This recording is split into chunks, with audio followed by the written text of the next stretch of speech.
எனக்கு மிகவும் அன்பான நண்பு சகோதர சகோதரிகளே, உங்கள் ஒவ்வொருவரையும் கர்த்தர் ஆசீர்வதித்து மேன்மைப்படுத்துவராக. நீங்கள் இருக்கிற இடத்தில் கர்த்தர் உங்களை ஆசீர்வாதத்தின் வாய்க்காலாய் வைத்து உங்களை உயர்த்துவாராக. கர்த்தர் நாளை நமக்கு ஆசீர்வாதமாக்கி தரும்படிக்கு கர்த்தர் நமக்கு கொடுத்திருக்கிற ஆசீர்வாதமான வாக்குத்தத்தம் என்ன என்று பார்ப்போம். அது 1 சாமுவேல் 1 அதிகாரம் 23வது வசனம் அழகாய் சொல்லுகிறது. கர்த்தர் தம்முடைய வார்த்தையை மாத்திரம் நிறைவேற்றுவாராக. அவர் தமது வார்த்தையை நிறைவேற பண்ணுகிற தெய்வமாய் இருக்கிறார். ஒருவேளை உங்களை குறித்து எத்தனையோ தீர்க்கதரிசிகள் வாக்குத்தத்தங்களை சொல்லியிருக்கலாம், வார்த்தைகளை கொடுத்திருக்கலாம். உன்னை அப்படி வைப்பேன், இப்படி வைப்பேன், நீ உயர்ந்திருப்பாய், நீ கனப்படுத்தப்படுவாய், உன் கையின் பிரசத்தை சாப்பிடுவாய், நீ வருகையிலும் ஆசீர்வதிக்கப்பட்டிருப்பாய், போகையிலும் ஆசீர்வதிக்கப்பட்டிருப்பாய் என்று சொல்லி பல காரியங்களை வாக்குத்தத்தங்களாய் உங்களுக்கு சொல்லியிருக்கலாம். ஆனால் அவர் சொன்ன எல்லா வார்த்தையையும் கர்த்தர் நிறைவேற பண்ணுவார். உங்களை குறித்து என்ன நோக்கத்திற்காய் கர்த்தர் உங்களை வைத்திருக்கிறாரோ அந்த நோக்கத்தை 100% கர்த்தர் நிறைவேற பண்ணுவார். என்ன விருப்பத்திற்காக நீங்கள் காத்திருக்கிறீர்களோ அதை 100% நிறைவேற்ற அவர் போதுமானவராய் இருக்கிறார். நீங்கள் ஒன்றிலும் குறைவுபட்டு போவதே கிடையாது.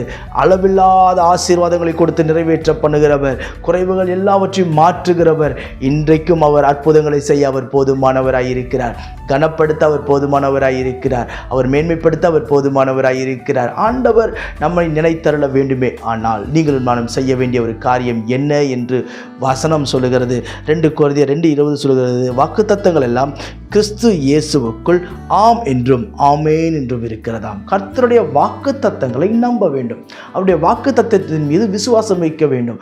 ஆண்டவர் சொன்ன ஒவ்வொரு வார்த்தையையும் நீங்கள் வாக்குத்தத்தங்களை சொல்லி சொல்லி சொல்லி சொல்லி ஜெபிக்க ஜெபிக்க ஜெபிக்க ஜெபிக்க கர்த்தர் அதை நிறைவேற பண்ணுகிறது மாத்திரமல்ல, அந்த வார்த்தையை அவர் கனப்படுத்தி உன்னுடைய கண் பார்க்காதவருடைய வாழ்க்கையில் அதை பலிக்கச் செய்வார். உன்னை மேன்மைப்படுத்துவார், கனப்படுத்துவார். அந்த வாக்குத்தத்தங்கள் எல்லாவற்றையும் ஆம் என்றும் ஆமேன் என்றும் இருக்கிற வாக்குத்தத்தங்கள். சில நேரத்தில் வாக்குத்தத்தங்கள் எல்லாம் சூழ்நிலைக்கு எதிர்மறையாக இருக்கும். இது எப்படி ஆகும், இது எப்படி நடக்கும் என்று சொல்லி பல யோசனைகள் உங்களுக்கு வரலாம். ஆனாலும் நீங்கள் விசுவாசத்தோடு காத்திருக்கும் பொழுது அந்த விசுவாசத்தை அவர் கனப்படுத்தி உங்களை மேன்மைப்படுத்துவார். கலங்காதிருங்க. நான் உங்களுக்காக ஜெபிக்கட்டும். பரலோக பிதாவே, இந்த வார்த்தையெல்லாம் கேட்கிற நண்பு சகோதர சகோதரிகள் ஒவ்வொருவருக்கு நான் ஜெபிக்கிறேன். மேன்மைப்படுத்தி கனப்படுத்த என் தேவனால் எல்லாம் ஆகும் என்று நான் அறிந்திருக்கிறேன். இன்றைக்கும் கர்த்தாவே, என் பிள்ளைகள் விரும்புகிற காரியங்கள் எல்லாவற்றிலும் கர்த்தனை கைகூடி வர பண்ணுவீராக. உன்னதமான தேவனுடைய பலன் அளவில்லாமல் ஊற்றப்படுவதாக ராஜா.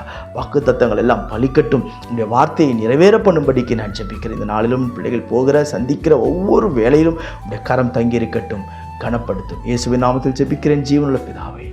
ஆமென். ஆமென். God bless you.